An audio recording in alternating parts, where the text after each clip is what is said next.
Kerala story, ये Kerala story की इन दिनों काफी चर्चा है।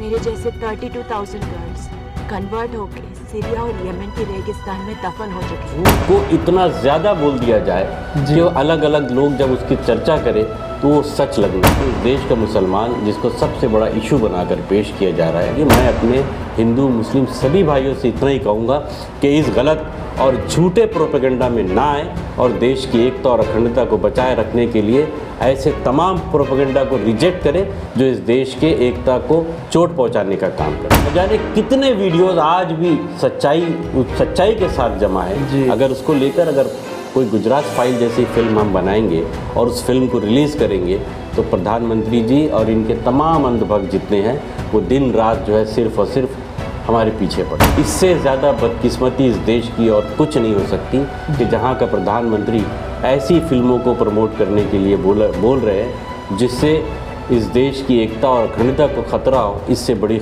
बुरी हालत अब कुछ। अगर गुजरात फाइल जैसी कोई फिल्म बने। हाल ही में एक फिल्म रिलीज़ होती है जिसकी चर्चा पूरे देश भर में है। जी हाँ, मैं बात कर रहा हूँ द केरला स्टोरी की। के प्रमोशन में हिंदुस्तान के प्रधानमंत्री नरेंद्र मोदी भी हमें अपने भाषणों में नज़र आए। क्या है वजह कि एक प्रधानमंत्री को इस तरह से एक फिल्म का प्रमोशन करना पड़ रहा है और काफ़ी चर्चा पॉलिटिकल पार्टियों में, पॉलिटिकल लोगों में द केरला स्टोरी की बनी हुई है। पॉलिटिकली ना कहते हुए मैं ये कहूँ कि आम जनता में भी इसकी चर्चा बहुत तेज़ हो गई है। क्या है वजह? हमारे साथ आज इस विषय पर चर्चा करने के लिए महाराष्ट्र प्रदेश के chief general secretary Parvez Siddiqui साहब है, जो हमेशा बेबाक तरीके से हर विषय पर, हर मुद्दे पर अपनी राय रखते हैं। तो इसी मुद्दे पर हम बात करेंगे। परवेज साहब, एक बार फिर स्वागत है आपका एनजेपी न्यूज़ में। जैसा कि मैंने बताया, केरला स्टोरी जो आज देश में एक चर्चा का विषय बनी हुई है, आप क्या नज़रिया रखते हैं एक आम आदमी को लेकर और एक पार्टी के प्रवक्ता को लेकर? देखिए, सबसे पहली बात तो ये है कि मैं हमेशा बोलता हूँ और अभी भी बोल रहा हूँ कि इस मुल्क में सबसे बड़ा कोई अगर इशू है तो वो है इस मुल्क का मुसलमान। अच्छा। और मुसलमान से बड़ा इस देश में कोई इशू नहीं। अगर थोड़े वक्त के लिए मैं कह दूं कि तमाम टीवी चैनलों पर और तमाम पॉलिटिकल वक्ताओं को ये बोल दिया जाए कि आप 1 महीने तक मुसलमान शब्द का इस्तेमाल ना करें, सबको अगर ये बोल दिया जाए तो पूरे देश में एक तरीके से सन्नाटा छा जाएगा। अच्छा। किसी भी टीवी चैनलों को बोल दो कि 1 महीने तक मुसलमान वाला शब्द आप हटा के दूसरे इशू पर आप बात करो, ऐसा हो ही नहीं सकता। अच्छा। तो इस देश का मुसलमान जिसको सबसे बड़ा इशू बनाकर पेश किया जा रहा है, मैं अपने ख़ास तौर पे हिंदू भाइयों से कहना चाहता हूँ और बड़ी खुशी है कि देश की जो संस्कृति बहुत अच्छी है, मिली जुली संस्कृति है इस देश की, हिंदू मुस्लिम की एकता है, इसके बावजूद भी जितना जहर घोलने की कोशिश की जा रही है उससे जहन जिन लोगों का ख़राब किया जा रहा है, मैं उन लोगों से कहना चाहता हूँ कि कोई इसमें सच्चाई नहीं है। रहा सवाल फिल्म द केरला स्टोरी की, जी, तो इस फिल्म को जब बनाया गया तो इसके पहले हम लोगों ने देखा कि द कश्मीर फाइल्स बनाए, बिल्कुल, और तब भी ये बहुत सारी चर्चाएं उठी थी, लेकिन हमने ये बोले कि कोई भी चीज़ हो उसका तस्वीर का एक रुख आप सामने रखेंगे तो उससे जहन ख़राब ही होता है, तस्वीर का दूसरा रुख भी सामने रखो। बिल्कुल बिल्कुल। और रहा सवाल है इस फिल्म का कि इस फिल्म के अंदर जो बातें बताई गई है, बार बार जो पूरे देश में फैलाई जा रही है कि केरला की 32,000 औरतें, जी, उनका कन्वर्शन किया गया और कन्वर्शन करके उन्हें अफ़गानिस्तान और दूसरी जगह भेजा गया और ISIS के कैंप में ट्रेनिंग दी गई। जी। मैं इस आपके इस चैनल के माध्यम से ये बताना चाहता हूँ कि इस बात की सच्चाई से कोई ताल्लुक़ नहीं है, कहीं पर भी कोई ताल्लुक़ नहीं है और कोई सबूत भी नहीं है इसका। और जब प्रोड्यूसर से ये बोला गया तो उन्होंने कहा कि भाई हो सकता है किसी एक के साथ हुआ होगा, लेकिन मैंने तो इसे आगाह किया हूँ, मैंने अवेयर किया हूँ। मैं कहना चाहता हूँ, मुझे अच्छे से याद है 100 साल पहले की बात है कि जब जर्मनी के तानाशाह हिटलर की एक बुक थी, जी माइन काफ करके। जी। उस बुक के अंदर प्रोपेगेंडा के एक तरीका बताया गया, तो उसमें एक चैप्टर था बिग लाई। ओके। तो उस वक्त जो है उनका प्रोपेगेंडा मिनिस्टर था, उसका यही कहना था कि झूठ को इतना ज़्यादा बोल दिया जाए कि वो अलग अलग लोग जब उसकी चर्चा करें तो वो सच लगने लगे। बिल्कुल। और उसके साथ उनका एक और प्रोपेगेंडा था कि आधा सच कभी भी बताओ, जी उसके साथ साथ आप बीच बीच में आधा सच बताते रहो, तो वो झूठ जो है पूरी तरह सच लगने लगता है। अच्छा। तो उसी प्रोपेगेंडा पर आज के ये सांप्रदायिक शक्तियाँ, संगठना, आरएसएस जैसी तंजीमें, उससे जुड़ी हुई जो तंजीमें हैं जो इस देश को बांटना चाहती है, वो उनका उस हिटलर के प्रोपेगेंडा पे काम चालू है। अच्छा। रहा सवाल है द केरल स्टोरी का, तो इस फिल्म के अंदर जितनी भी बातें बताई गई हैं, जब आंकड़ा दिया गया है तो मैं भी शॉक्ड हो गया। ओके। हमें क्योंकि हिंदुस्तान घूमना रहता है, महाराष्ट्र घूमते हैं हम लोग, लोगों के व्यूज़ देखते हैं, लोगों की ज़हनियत समझ में आती है।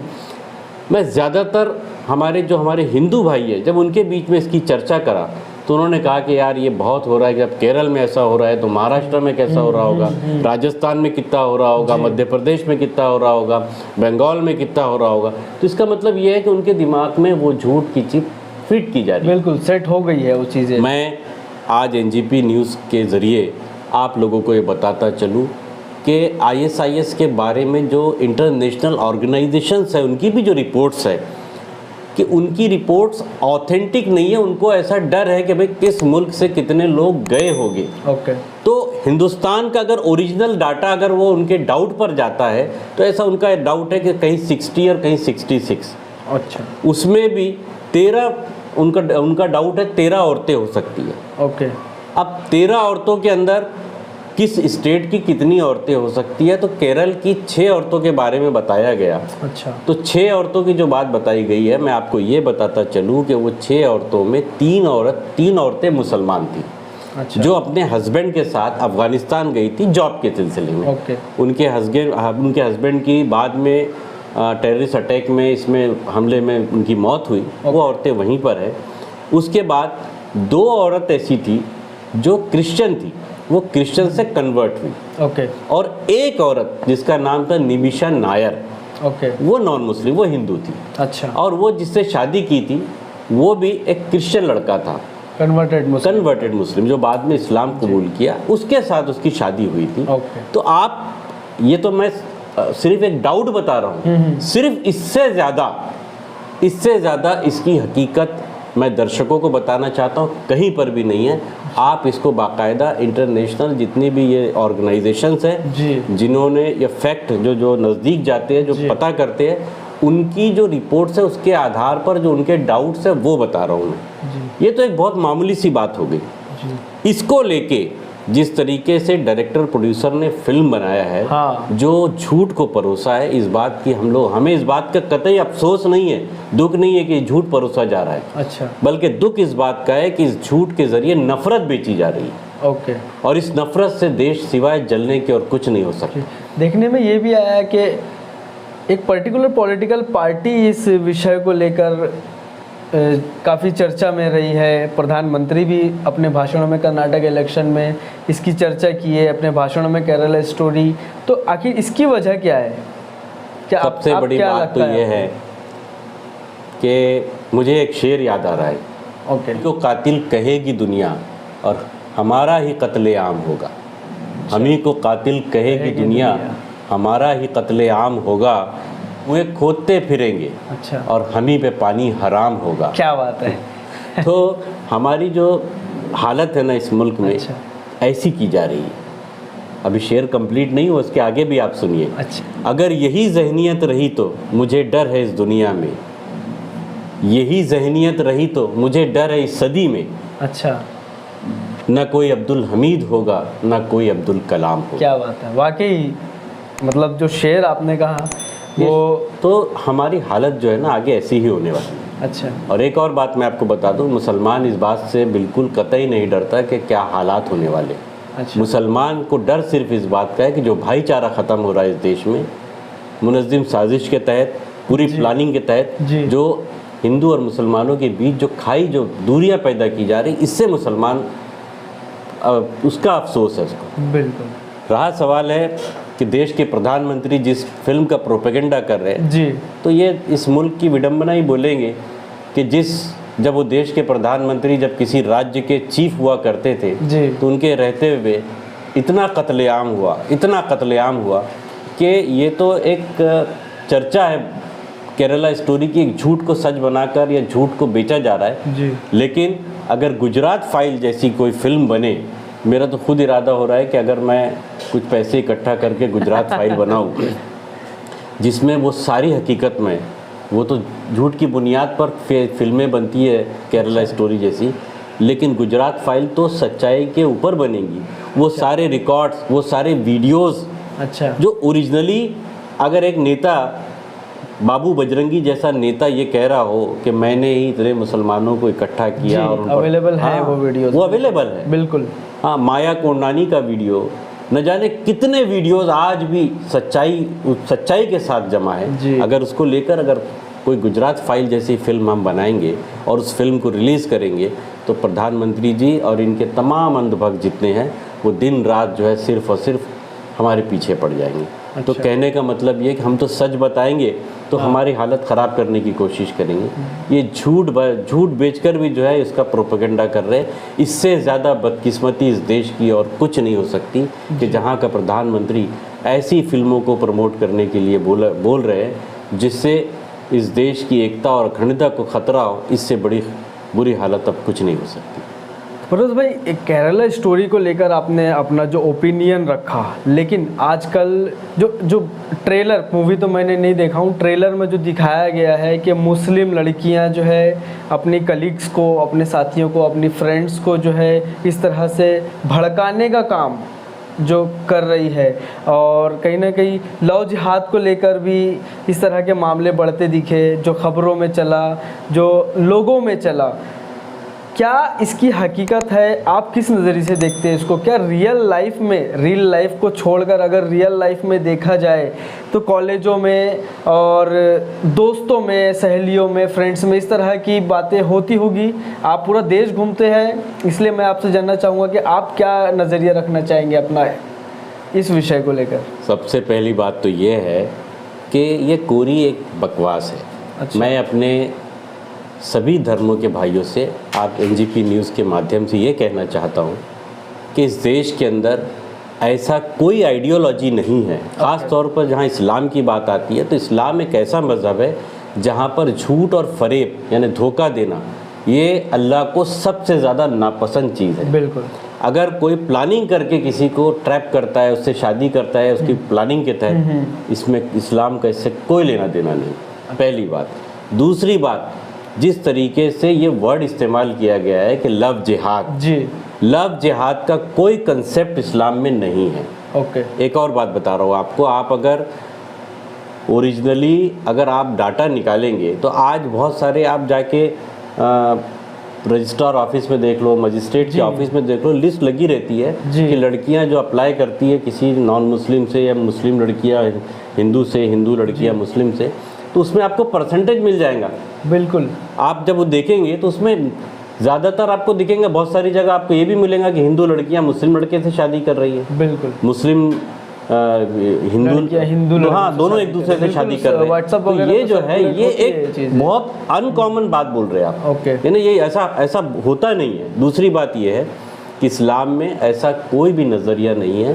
प्यार जो हो रहा है, जोश और जज्बात में जो हो रहा है, हाँ इतना ज़रूर है, मैं सब लोगों को एक राय ज़रूर दूंगा कि ऐसे लव से, ऐसे अफेयर से बचे जिससे कंट्रोवर्सी पैदा हो। जी। और रहा सवाल है कि इस्लाम में ऐसी कोई प्लानिंग की इजाज़त नहीं दी जाती है कि किसी को प्लानिंग करके किसी मज़हब को अपनी अच्छाई बताओ। आपकी अच्छाई से अगर कोई प्रभावित होता है तो एक अलग बात। बिल्कुल बिल्कुल। और जिस मज़हब में ये बोला गया है कि किसी भी बेगुनाह इंसान का कत्ल पूरी इंसानियत का कत्ल है, ये तो वही इस्लामी नज़रिए की बात। आप एजुकेशन सेक्टर में भी काम करते हैं, काफ़ी हमने देखा है, तो कभी स्टूडेंट से चर्चा करते समय ऐसी चीज़ें महसूस हुई कि रियल लाइफ में ऐसी चीज़ें चल रही हैं? असल में सच बात तो ये है कि कोई अदारा, कोई इंस्टीट्यूशन इससे अभी अछूता नहीं है अच्छा। जहाँ ऐसी चर्चा नहीं होती। ओके। स्कूलों में, कॉलेजेस में, ऑफिसेस में, अच्छा। हर सेक्टर में, क्योंकि ये पूरा प्लानिंग के तहत मुसलमानों को किस तरीके से बदनाम किया जाए। मैं इतना ही कहना चाहता हूँ कि अगर इस देश का मुसलमान बुरा होता तो 700 साल से ज़्यादा मुस्लिम शासकों ने इस देश पे राज किया है। बिल्कुल। रामचरितमानस जैसी जो चीज़ लिखी गई है वो मुस्लिम शासकों के राज में लिखी गई है जी। ये हकीकत है। और 700 साल से ज़्यादा मुस्लिम शासकों ने राज किया, अगर उनको ऐसा करना होता इस देश का इतिहास कुछ और होता। अच्छा। आज इतने अच्छे मंदिर, पुराने मंदिर, 700 साल पुराने भी मंदिर वैसे ही है, 500 साल के मंदिर वैसे ही है। मुस्लिम शासकों के रहते हुए भी इस देश में हिंदू और मुस्लिम बहुत अच्छे से रहे। ज़बान खुद ब खुद खामोश हो जाएगी। मैं अपने हिंदू मुस्लिम सभी भाइयों से इतना ही कहूँगा कि इस गलत और झूठे प्रोपेगेंडा में ना आए और देश की एकता और अखंडता को बचाए रखने के लिए ऐसे तमाम प्रोपेगेंडा को रिजेक्ट करें जो इस देश के एकता को चोट पहुँचाने का काम करते हैं। बहुत बहुत शुक्रिया परवेज़ भाई, द केरला स्टोरी पर आपने अपना जो व्यू रखा। इससे पहले भी काफ़ी इंटरव्यूज़ में मैंने जिस तरह से स्टार्टिंग में बताया कि अपनी बेबाक राय रखते हैं द केरला स्टोरी मूवी पर, इस विषय पर भी आपने बेबाक अपनी राय रखी, सारी चीज़ें खुलकर कही। एक और दूसरे विषय को लेकर परवेज़ सिद्दीकी साहब से हम चर्चा करेंगे। फ़िलहाल हमें दीजिए इजाज़त, मिलते हैं अगली वीडियो में, तब तक के लिए अलविदा।